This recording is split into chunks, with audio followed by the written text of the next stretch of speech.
जय हिंद, जय भारत। मैं आज आपके लिए लेकर आया हूँ कक्षा 9 का और आगे का चैप्टर, जिसे अपन आगे पढ़ते हैं। तो आज अपन पढ़ेंगे परमेय संख्याओं को। परमेय संख्याओं को संख्या रेखा पर निरूपित कह दे या निरूपण कह दे, तो उसका अपन निरूपण करें। कैसे करते हैं, पहले छोटा देखिए। तो मान लीजिए ऐसी लाइन को अपन क्या कहते हैं, संख्या। रेखा क्या कहते हैं, रेखा। जिस रेखा पर संख्या लिखी हो उसे संख्या रेखा कहते हैं। उसे क्या कहते हैं, संख्या रेखा कहते हैं। ऐसे तो ये संख्या रेखा, ठीक है। अब बात की गई थी परमेय संख्याओं की। तो परमेय संख्याओं का मतलब क्या होता है कि इनके अंश बटे हर के रूप को, यानी पी बटे क्यू को। तो इसके बटे में भी कुछ हो सकता है, जैसे मैंने लिखा। इसी को अपन क्या कहते हैं, परमेय संख्या को इस पर अपन दर्शा सकते हैं, जैसे कि मैंने इनको दर्शाया। तो ये संख्या रेखा पर दर्श गई। अब जो जीरो है, जीरो के इस साइड के हिस्से को कहते हैं अपन बाएं। तो बाईं ओर की सभी संख्या कैसी है, धनात्मक। और दाईं ओर, सॉरी मैंने गलत किया, दाईं ओर। कौन सी ओर है, दाईं ओर। तो दाईं ओर की जितनी भी संख्या है वो सब क्या है, धनात्मक। और बाईं ओर की जितनी भी संख्या है, परमेय संख्या, वो सब क्या है, ऋणात्मक। कैसी होती हैं, ऋणात्मक। जी किस ओर है, बाईं ओर। किस ओर, बाईं ओर। समझ में आ गया। जीरो की दाईं ओर की संख्या धनात्मक होती है और जीरो की बाईं ओर की संख्या ऋणात्मक होती है, जिसे अपन संख्या रेखा पर दर्शाते हैं। ठीक है, आप सभी को समझ में आ गया होगा किस तरीके से हम संख्या रेखा पर दर्शाते हैं। फिर इसके आगे चैप्टर में बताया गया है। फिर इसमें बात चल रही है कि परमेय संख्याओं का दशमलव निरूपण। अब जो परमेय संख्या होती है, परमेय संख्या होती है, उसको दशमलव में बदलना है। दशमलव में निरूपण का मतलब है कि अब जो अभी मैंने परमेय संख्या को संख्या रेखा पर दर्शाया था, अब उसी परमेय संख्या को मुझको दशमलव में बदलना है। पहला नंबर आता है शांत या अफसानी दशमलव। ठीक है, शांत या अफसानी दशमलव, जैसे इंग्लिश में कहते हैं टर्मिनेटिंग डेसिमल्स। इंग्लिश में कहते हैं टर्मिनेटिंग डेसिमल्स। जैसे कि लिखा है 3/4। ये 3/4 लिखा है, तो मुझको पता है कि 4 का भाग मुझे 3 में देना है, तो मैं 4 का भाग 3 में दूंगा। तो 4 का भाग नहीं जाएगा तो मैं 0 बार दूंगा। दशमलव लगा के मैं 0 बढ़ाऊंगा। 4 सत्ते 28 और घटे तो 2 बचा, 4 पंचे 20। तो मेरा जो पूरा भाग चला गया इतनी बार में। जो मेरा पूरा भाग गया वो इतनी बार में। फिर मैं कितने का भाग, 5 में देता हूँ। 8 का भाग यानी 5 में देता हूँ, तो वो 0 बार दूंगा। फिर मैं 5 को लिखूंगा, फिर दशमलव लगाऊंगा और 8 6 48 करूंगा। फिर मैं 2 बचेंगे, फिर दशमलव 0 बढ़ाऊंगा। 8 दूनी 16 होंगे, घटाऊंगा 4 बचेंगे और 8 पंचे 40। तो ये पूरा इससे भी कट गया, यानी 4 से पूरा कटा और 8 से पूरा भाग चला गया। तो अपन वो समझ में आया। इसमें क्या सीखा अपन ने कि प्रत्येक परमेय संख्या का दशमलव प्रसार या तो शांत होता है या अशांत होता है। 2 तरीके होते हैं। तो शांत हो जाए, शांत का मतलब है कि जिसका भी अपन भाग देते हैं और उसका भाग यानी भाग पूरा कट जाए, जैसे शेषफल क्या बचे, 0 बचे, तो उसे अपन कहेंगे शांत दशमलव। और जिसका शेषफल 0 ना बचे तो उसे अपन कहेंगे अशांत दशमलव, जिसे नॉन टर्मिनेटिंग डेसिमल कह सकते हैं। तथा जिस संख्या दशमलव प्रसार शांत या अफसानी आवृत्ति होता है तो वह परमेय संख्या होती है। कहने का मतलब मैं 3/4 को और 5/8 को क्या कह सकता हूँ, परमेय संख्या। अब जो शांत है, ये तो शांत था क्योंकि इसका जो 0 आ गया इसीलिए शांत था। अब अशांत का मतलब आप भी जानते हो, कोई छोटा बच्चा रहता है, ऊधम करता रहता है, पर उसको मारते हैं फिर भी वो शांत नहीं होता, रोते ही रहता, तो वो क्या होता है, जो चुप हो जाता है उसे कहते हैं शांत है, और जो खींचता रहता है, चिल्लाता रहता है, तो उसे कहते हैं वो अशांत है। अब अशांत को कैसे पहचानेंगे, जैसे कि लिखा 1/3।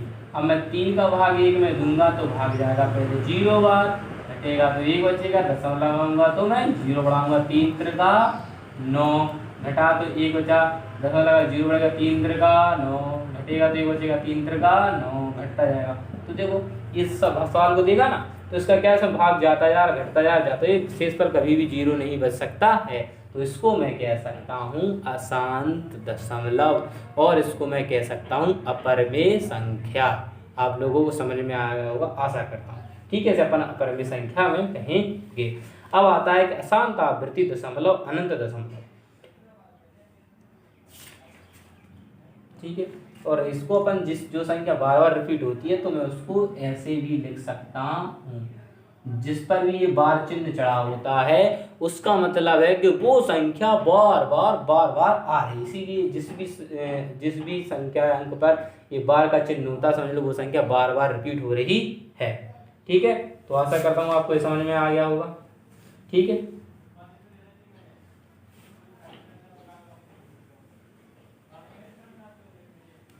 ठीक है, अब होता है, अब ऐसे मैं 7 का भाग 22 में देगा, नहीं 22 का भाग में अब 7 में दूंगा। जब मैं 22 का भाग में दूंगा तो कल 0 आएगा, दशम लगेगा, 0 बढ़ेंगे, 22 दिया 66, घटेंगे तो 4 बचे, दशम 22 एकम 22, घटा तो बेटा कितना बचा 8, और एक घटा दशम लगे 0, तो 22 अट्ठे 168, 8 का गुणा करेंगे 8 दूनी 16, 8 दूनी 16 और 1 17, 22 अट्ठे 176 होता है, 4 बचेगा 0, फिर 22 एकम 22, घटेंगे तो बचेंगे वही 18, फिर 22 अट्ठे 176। तो देखा फिर वही क्रम आगे बढ़ रहा है। तो जो संख्या है डबल डबल हो रही है, इसमें किसका क्रम बढ़ रहा है 18 18 को, तो इसी को कहते हैं अपन आवर्त काल। इसी को अपन क्या कहते हैं, आवर्त काल। कहने का मतलब जैसे भाग किसी संख्या में दे रहे हैं, उसके बाद वही क्रम रिपीट होने लगी, वही क्रम रिपीट होने लगे। जैसे कि मैं लिखा 3 6 7 2 6 7 2, तो इसमें आवर्तकाल क्या कहेंगे 6 7 2 को, क्योंकि 6 7 2 संख्या बार बार रिपीट हो रही है। इसमें संख्या 18 बार बार रिपीट हो रही है और आगे भी होती रहेगी, तो इसी को कहेंगे अपन आवर्तकाल।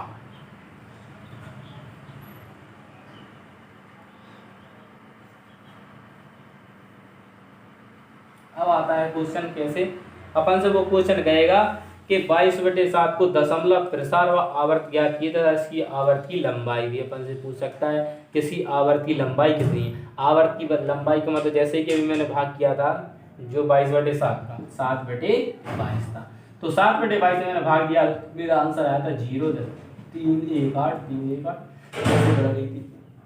तो कहने का मतलब ये है कि लंबाई का मतलब होता है कि जितने अक्षर बार बार रिपीट हो रहे हैं। कहने का मतलब ये 18 रिपीट हो रहा है, तो यही उसकी लंबाई। तो लंबाई कितनी है उसकी, जो अक्षर रिपीट होते हैं, मान लो 2 अक्षर रिपीट हो रहे हैं, तो उसकी लंबाई होगी 2। उसकी लंबाई कितनी हो गई 2। आवर्त की लंबाई कितनी होगी 2 अक्षर होगी। ठीक है, और मैंने आपको आवर्तकाल बता दिया था कि जो अक्षर रिपीट होता है वही उसका आवर्तकाल होता है। और लंबाई पूछता है तो जितने अक्षर रिपीट होते हैं, बार बार आते हैं, तो उन्हीं को गिन लेते हैं कितने अक्षर हुए, तो वो उसका क्या हो जाता है आवर्त की लंबाई। ठीक है, फिर आपको समझ में आ गया होगा। अब आता है शांत दशमलव, अशांत दशमलव, ये आप सब सीख चुके हैं, आशा करता हूँ आपको समझ में आ गए होंगे। के रूप में लिख सकते हैं। अब आता है कि दी गई दशमलव संख्या को परमेय संख्या के रूप में लिखिए। अब क्या होगा, दशमलव संख्या को मान लो कोई भी संख्या लिखी हो, आपको ऐसे लिखी हुई, तो कहेंगे इसे परमेय संख्या के रूप में लिखिए। तो मैं इसका दशमलव हटाऊंगा और 2 0 बढ़ाऊंगा, 25 से कम 25, 25 चौको 100, तो मेरा आंसर आ गया 1/4। तो ये किस रूप में आया, परमेय संख्या के रूप में। दशमलव से मैंने परमेय संख्या के रूप में व्यक्त किया। जैसे लिखा 3.25, मैं दशमलव हटाऊंगा और 2 अंक बाद दशमलव था, तो 2 0 बढ़ाऊंगा, 25 से काटूंगा, 25 से कम 25, 25 सत्ते 175, 25 चौको 100, तो मेरा 17/4 क्या आ जाएगा, इसका परम सत्ता आंसर आ गया। गलत हो गया, 25 या 75 होता है, 25 सत्ते तो 175 होता है, तो यानी मेरा 13/4 आंसर क्या हो गया, 4 सही आंसर होगा इसका। ठीक है बच्चों, आशा कर रहा हूँ समझ में आ रहा हो। तो इस तरीके से अपन दशमलव को भी परमेय संख्या के रूप में व्यक्त कर सकते हैं। अब शुद्ध आवर्ती दशमलव का मतलब क्या होगा, शुद्ध बिल्कुल, तो एक दशमलव संख्या जिसके दशमलव चिन्ह के बाद सभी अंकों की पुनरावृत्ति होती है। सभी अंकों की पुनरावृत्ति का मतलब है 1 भी आया, 2 भी आया, 3 भी आया, 4 भी आया, 5 भी आया, तो उसे अपन कहते हैं शुद्ध आवृत्ति दशमलव। और मिश्र आवृत्ति का मतलब क्या होता है कि वह दशमलव संख्या जिसमें दशमलव चिन्ह के बाद कम से कम एक अंक ऐसा हो जिसकी पुनरावृत्ति नहीं हो, उसे अपन क्या कहेंगे, अशांत या अंशानी आवृत्ति दशमलव को परमेय संख्या के रूप में लिखना या निम्न विधि का प्रयोग करना। तो कहने का मतलब ये है कि मैं ऐसे लिखा 4 0,44 लिखा 0 6 8 5, तो ये वही संख्या क्या हो रही है, इसमें रिपीट हो रही है। तो जो किसके उदाहरण, शुद्ध आवृत्ति दशमलव की। अब मिश्र आवृत्ति का मतलब होता है कि उसमें देखो जिस 0 4 2 है, फिर इसमें 0 4 8 है, तो उसमें देख रहा होगा तो 4 क्या चल रहा, कॉमन। ठीक है, तो अब आता है क्वेश्चन, अपन आते हैं एक्सरसाइज आती है। अब पढ़ते हैं अपन एक्सरसाइज। ये बेसिक जानकारी पहले पार्ट की हासिल कर ली कि पहले पार्ट में क्या क्या था। अब करते हैं अपन अभ्यास स्टार्ट करते हैं 1.1। जिसकी अभ्यास प्रश्न है वो क्या है, 1.1 हल करते हैं, जिसमें कि पहला क्वेश्चन है अति लघु very short answer type question कि निम्नलिखित प्रत्येक परमेय संख्या को दशमलव रूप में व्यक्त कीजिए। कोई दिक्कत नहीं। पहला क्वेश्चन है 8/45, तो मुझे क्या करना है, 45 का भाग 8 में देना है। मैं इसे मैं कर सकता हूँ, 45 का भाग 8 में दूंगा नहीं जाएगा, तो मैं क्या लगाऊंगा, 0 का भाग दूंगा पहले, फिर दशम लगा के 0 बढ़ाऊंगा। 45 से कम 45, फिर 5 बचेंगे और एक हाथ से लगा इधर से इधर, 7 बचे, 7 में 4 कितने बचे बेटा, एक दशम लगा फिर 0 बढ़ जाएगा। अगर आपको 45 का पढ़ा नहीं आता है तो आप एक अंक इसका दुका लें और एक अंक इसका दुका लें। 4 का भाग इसमें दे, 4 अट्ठे 32, 4 अट्ठे 32, तो 32 का जाना हो 7 बार देंगे भाग, 7 बना 35, हासिल 3, 7 चौको 28, 28 और 3 30, घटाएंगे तो बचेंगे 5 और 2 से 3 और 1 0, फिर दशम बढ़ाएंगे 0, फिर भाग जाएगा कितनी बार, 7 बार, वही 315, घटेंगे 5 और कितने बचेंगे बेटा, 4, कितने बचेंगे, बचेंगे 3, फिर वही संख्या बचेगी, फिर वही 7 और भाग जाएगा, फिर 315 आएंगे और घटाने पर फिर कितने बचेंगे, 35। तो आपको समझ में आ रहा हो कि वही अब संख्या रिपीट होने लगी है, तो हमें सिर्फ 3 या 4 अंकों तक ही सिर्फ भाग देना है। उसके बाद हम आंसर को लिख सकते हैं 0.1, जो संख्या रिपीट हो रही है उसमें हम क्या चढ़ाते हैं, इसका परम सत्य क्या हो गया है बेटा, आंसर। ये परम सत्य उसका क्या हो गया है, आंसर। अगर ऐसा ही लिखना तो इसका आंसर ये भी लिख सकते हैं 0.17, ये भी इसका आंसर क्या है, सत्य। ठीक है, फिर इसका दूसरा क्वेश्चन आपके सामने आता है। फिर दूसरा क्वेश्चन है किया बटे 7, मुझे 7 का भाग 1 में देना है, तो 0 लगाऊंगा, एक बचा दशम लगा के 0 लगाऊंगा, 7 एकम 7, घटे तो बच्चे बेटा 3, 7 चौको 28, घटे तो कितने बचे बेटा 2, 7 दूनी 14, घटे तो बटे बेटा 6, बस। फिर 0 7 अट्ठे 56, फिर घटेंगे 4 और 7 पन्ना 35, घटेंगे तो बचे 5, फिर 0 7 7 49, घटेगा 1 और फिर 0 7 एकम 7, फिर वही संख्या जैसे क्या होने लगी बेटा, रिपीट होने लगी। तो इसका आंसर मैं लिख सकता हूँ, आंसर कितना होगा इसका, 0.14285 क्योंकि इसका संख्या रिपीट होगी, एक आएगा अगर 4, तो ये आंसर इसका ये होगा। ठीक है, ऐसे आपको प्रश्न करने हैं।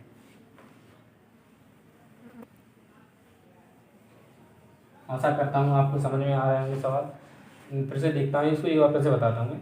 0.53, तो इस पर 3 पर बात है, तो इसको पहला तरीका करने का क्या है, इसका ये 3 लिखा है, तो क्या करेंगे इसको, मैं जितने भी 53 लिखूंगा और इस पर बार नहीं है तो मैं उसको घटाऊंगा, और फिर जितने पर अंक पर बार था उतने 9 लिखूंगा, और जितने अंक पर बार नहीं है, इस पर है तो 9 लिखा, इस पर नहीं है तो मैं 0 लिखूंगा, और घटाऊंगा तो 48 बटे 90 बचेगा। मुझे पता है कि जी कितनी संख्या कर सकती है, तो आप कहोगे भैया सर 6 से करते, 6 से तो 6 8 48 और 15 छिक्का 90, अपना 8/15 क्या आ गया है, आंसर आ गया।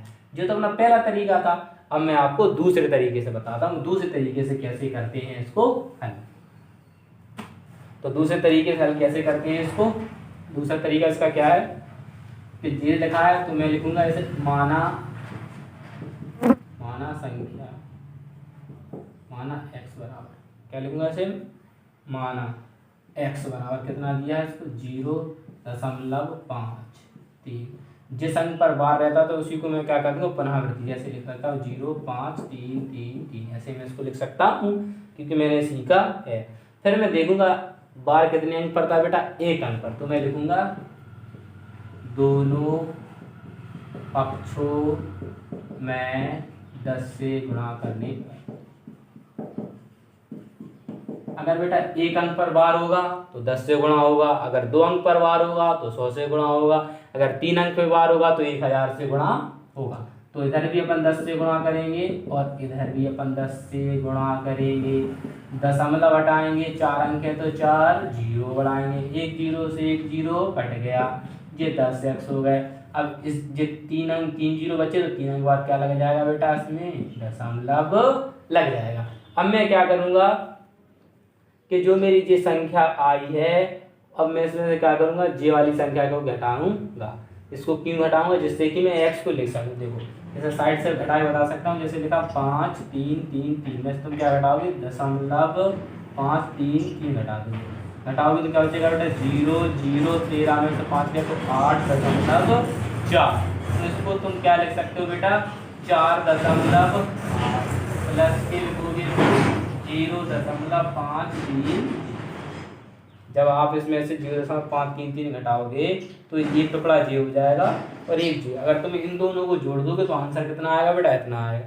जे मैंने इसलिए लिखा क्योंकि ये x का मान था, जिससे कि इधर आगे इसको मैं हल कर सकता हूँ। और तो मैं 10x लिखा बराबर 4.8 लिखा और उसका मान लिखूंगा x। ये प्लस का है तो बेटा इधर का हो जाएगा माइनस का। अब माइनस का है, घटेंगे तो बचेंगे 9x। ये माइनस का है तो बेटा काय में पहुंच जाएगा बेटा, भाग में। काय पहुंच जाएगा बेटा, भाग में पहुंच जाएगा।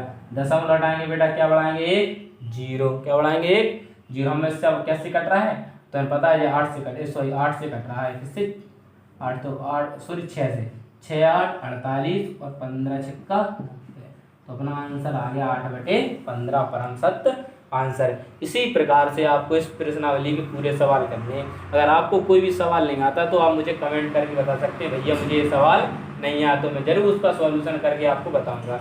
मिलता हूँ अगली वीडियो में। जय हिंद, जय भारत।